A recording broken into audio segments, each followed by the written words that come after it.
satisfying sounds. I approve. The Wing was designed with careful consideration to make sure that it is still user-friendly for those of you who are used to a traditional smartphone. So if you want to use the Wing in portrait mode like you would with a normal smartphone, you can absolutely still do that. For everyday use, it looks and feels just like pretty much any other premium smartphone. So you have a nice build, big screen, and 3 cameras. When it comes to the main camera, you are getting a full 64 megapixels to work with too. Ooh, that's a nice sound. You also have all of the camera modes that you expect. So in addition to photo mode, you also have portrait if you want to get those nice portraits. You have a night view mode. And as far as on the video side, personally my favorite is manual video, so you can really customize it and tune it. But you have a standard video mode as well as time-lapse mode. You'll also see the beautiful 6.8-inch Full HD POLED display. So not only does this have no distractions with something like a hole punch or a notch, but it also means that you have a very wide-looking field of view when you're watching video because it does have that 20.5:9 aspect ratio. It sounds great as well.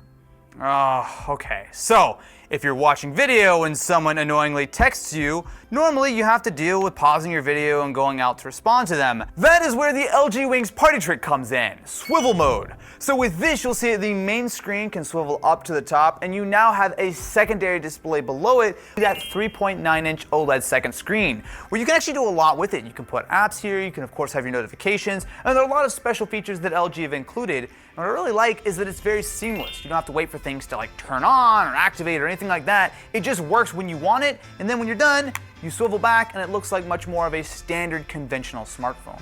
So on your landscape main screen, you'll have access to all of your featured apps, as well as if you tap and hold, you'll be able to customize your theme and whatnot. And then if you swipe up, you'll have access to all of your apps here. One of the things I like about the LG Wing is just how comfortable it is to use when you're watching video. So here in Swivel Mode, you can see that I have my full display video on top and I have my second screen below. And that's nice because if I'd like, I can easily, play and pause using the media controls. You obviously have that screen real estate for a reason. But on top of that, it's a nice, comfortable way of actually holding the phone. Now, when you are using the screen to watch video, for example, you might find grip lock to be useful. So grip lock essentially just turns off that second screen so you don't have to worry about any kind of accidental touching. It really does allow you to be able to use the phone without really thinking about it in a way that feels really natural. One of the standout partnerships that does a great job of really showing off the unique UX of the LG Wing is the Naver Whale browser. So if I want to watch a YouTube video, for example, you can see it will play back just like any other browser, but when I go to swivel the phone open, what you'll see is that my video will stay on that top screen, and on my bottom screen, I will still have access to go and look at more videos, look at the comment section, check out the description. It is a ridiculously useful feature. Another advantage is if you're scrolling through an app such as Gallery. So on my second screen, I can actually pick the photo. If I want, I can very easily edit it while still getting that full screen experience on top. With the LG Wing, you're getting a smartphone which is completely standard and exactly what you're used to when you want it, but as soon as you need something a little bit extra, you swivel it open and you get that second screen, which really does enable an entirely new world of possibilities.